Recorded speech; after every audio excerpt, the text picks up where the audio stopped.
사람이 숨을 쉬지 않으면 죽게 됩니다. 기도는 우리 영혼이 숨을 쉬는 것과 같습니다. 기도하지 않으면 우리 영혼은 피폐하게 되고 병들게 되고 결국은 죽게 됩니다.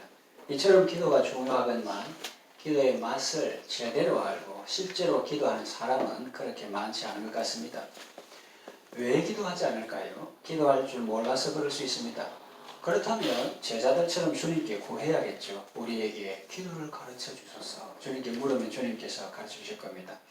또 너무 바빠서 기도할 시간이 없다고 말하는 사람도 있습니다. 잘 몰라서 그런 말을 하는 것입니다. 바쁘니까 더 기도해야 합니다. 어떤 사람은 삶이 곧 기도이기 때문에 별도로 기도하지 않아도 된다 그렇게 말합니다. 대단히 수준 높은 신앙인 것 같지만 핑계일 수 있습니다. 삶의 기도는 입술의 기도를 배제하지 않기 때문입니다. 병행해야 하는 것입니다. 그런가 하면 기도 응답에 대한 확신이 없어서 기도를 하지 않는 사람도 있습니다. 하나님이 과연 내 기도를 들어주실까? 귀찮아하지 않으실까? 다른 큰 일이나 중요한 일도 많은데 나 같은 사람의 기도를 들어주실까? 이런 생각 때문에 기도하지 않습니다. 한다 해도 힘쓰하지 않습니다. 야곱이 천사의 하나님의 사자의 바지가랑이를 붙들고 당신이 내게 축복하지 않으면 내가 당신을 보내드릴 수 없습니다. 그런 간절한 마음으로 기도하는 경우가 없다는 거죠. 기도를 막는 이런 생각들, 의문들에 대해서 예수님은 명쾌한 답을 주십니다.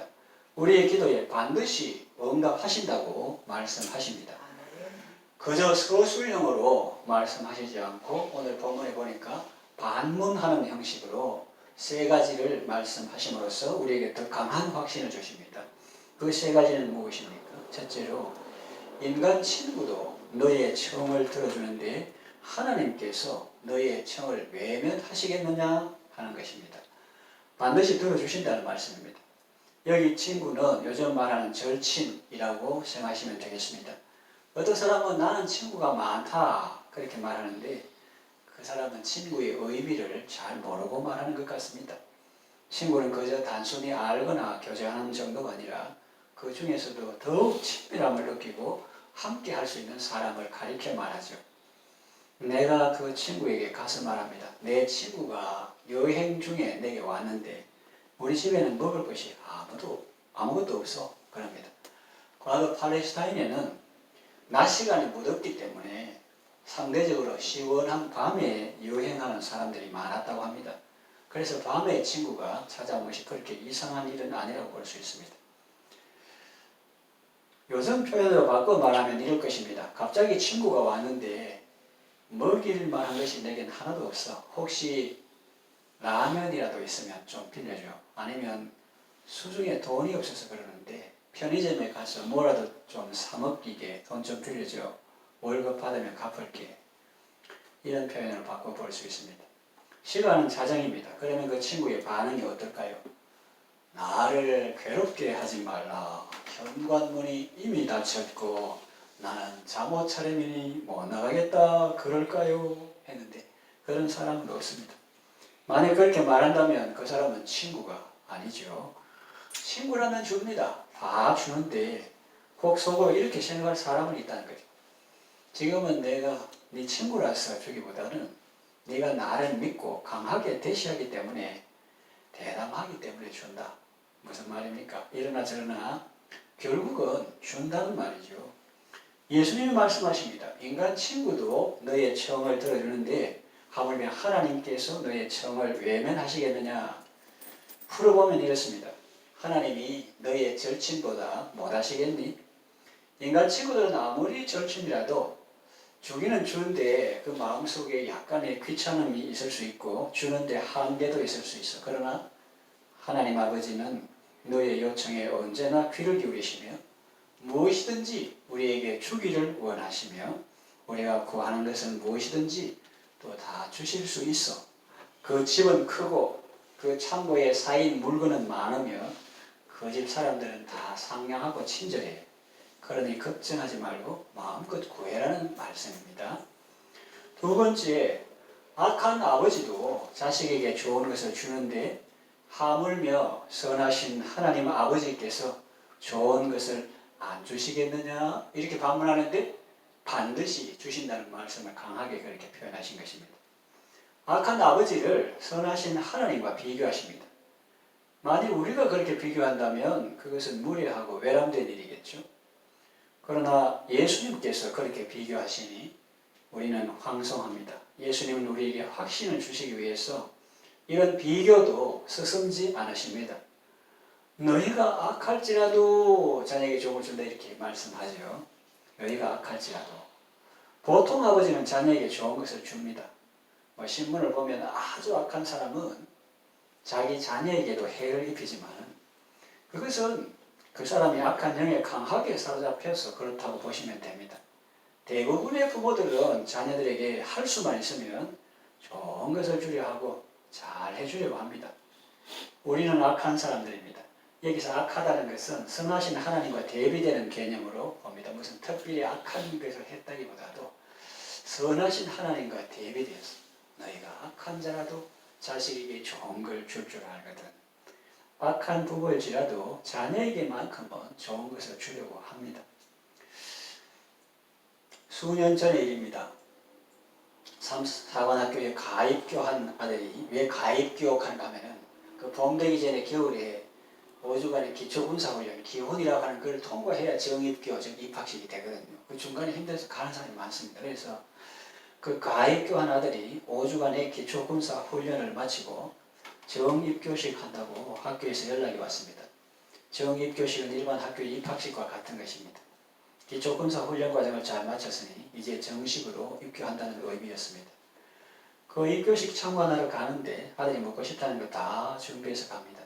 치킨, 햄버거, 회, 몽쉘, 통통, 포카치 등 저희들은 세상적으로 재벌이거나 무슨 권세가 있는 것이 아닙니다. 그래도 할 수 있는 한 자식에게 잘해주고 싶은 마음이 들었습니다. 이것은 저희뿐만 아니라 어떤 부모도 다 마찬가지일 겁니다. 혈기왕성한 청년들이 식사 시간에 먹는다고 먹어도 계속 고단 훈련을 받으니 얼마나 배가 고프겠습니까? 외로움과 고달픔도 많죠. 오죽하면 너무 견디기 힘들어서 그 높은 경계를 두고 그때 태양의 후예 이런 것이 드라마였기 때문에 그 지원하는 사람이 많았거든요. 근데 그 높은 경쟁 율을 뚫고 합격했다가 너무 견디기 힘들어서 사관학교 입교를 포기하고 집으로 돌아간 사람이 있었을까요? 그런 고통의 시간을 보내고 기훈 과정을 마치고 정입교하게 되었으니 대견하기도 하고 고맙기도 하고 애틋하기도 합니다. 입교식 날에는 단순히 배가 고파서라기보다는 그동안 먹고 싶었던 음식을 조금이라도 다 맛보고 싶은 마음이 간절하지 않겠습니까? 그래서 부모들은 자녀의 소원을 풀어주기 위해서 이것저것 마련해 갑니다. 나중에 화장실에서 개워내는 생도들도 있었다고 들었는데 그들과 그 가족들만 공감할 수 있는 애환이 아니겠습니까? 배고파서 먹고 싶은 거, 꿈에도 그리던 거 그런 걸 한 번이라도 입에 넣어 주려고 또 먹으려고 하다가 배가 고장이 나가지고 또 화장실에서 개워내는 그런 것은 그들 말하는 애환이겠죠. 부정한 인간 부모도 자식에게 이렇게 하는데 하물며 하나님 아버지께서 우리에게 어떻게 하시겠느냐는 것입니다. 더 좋은 것을 기꺼이 주시는 분임을 확실히 알 수 있습니다. 셋째로 구하는 자에게 성령을 주시지 않겠느냐 이렇게 말씀하시는데 구하는 자에게 성령을 주신다는 말씀입니다. 우리가 기도할 때 하나님 아버지께서는 가장 좋은 것을 주십니다. 그런데 왜 여기서는 구하는 그것을 주신다고 말씀하시지 않고 성령을 주신다고 표현했을까요? 우리가 하나님께 기도할 때 하나님은 우리가 구한 그것을 주실 뿐만 아니라 성령을 주십니다. 내가 돈이 필요해서 하나님께 돈을 구했는데 하나님은 돈을 주실 뿐만 아니라 돈과 함께 성령을 주십니다. 이것은 제 경험입니다. 농촌 교회에 있을 때 교회에 필요한 공사를 앞두고 기도했습니다. 그 성도들은 순수해서 교회를 사랑하는 마음은 많은데 돈으로 바꿔가지고 이렇게 헌금할 것이 없잖아요. 공사는 한 1,000만 원 정도 해당되는 걸 해야 되는데 여러분들은 교회 쓰레기가 나오면 집에 그걸 리아카로 끌고 가서 거기서 태우고 그렇게 교회를 사랑하고 기도하는 그런 분들인데 기도 중에 하나님께서 이름도 이런 건 나중에 그 통장에 찍혔으니까 알 수 있고, 얼굴도 모르는 그런 사람에게 통해서 돈을 보내주셨는데 공사하게 딱 맞는 조금 남는 그런 금액을 보내주셨습니다. 저는 돈이 온 것도 좋았지만은 그보다 하나님이 살아계시고 나를 사랑하시며 내 기도를 들으신다는 사실에 더욱 감격했습니다. 농촌 교회는 어느 성도를 통해서, 외부에 있는 성도를 통해서 돈도 받았지만은 그 사건을 통해서 하나님의 사랑을 받았고 성령의 충만함을 받았습니다. 그래서 기쁨이 충만했습니다. 또 내가 건강을 구했는데 하나님은 건강과 함께 성령을 주십니다. 내가 믿지 않은 가족의 구원을 위해서 기도했는데 하나님은 그들의 영혼과 함께, 영혼 구원과 함께 성령을 주십니다. 그러므로 성령은 모든 것을 포괄하는 가장 좋은 것임을 알 수 있습니다. 제 말씀을 정리합니다. 하나님은 우리의 기도에 반드시 응답해 주십니다. 우리의 절친보다 더 우리의 소원을 잘 들어주시고 우리의 아버지보다 더 좋은 것을, 우리에게 더 좋은 것을 주십니다. 그리고 가장 좋은 것을 주십니다. 교회의 역사는 기도로서 시작되었고 하나님의 모든 일들은 기도를 통해 이루어져 왔습니다. 기도는 성도에게 생명이며 복줄이며 능력입니다. 가장 강력한 무기입니다. 인생에 혼자 풀기 어려운 문제가 찾아왔을 때 간청하는 기도로 하나님의 도우심을 받아서 문제를 잘 해결하시고 복된 삶을 살아가시기를 바랍니다.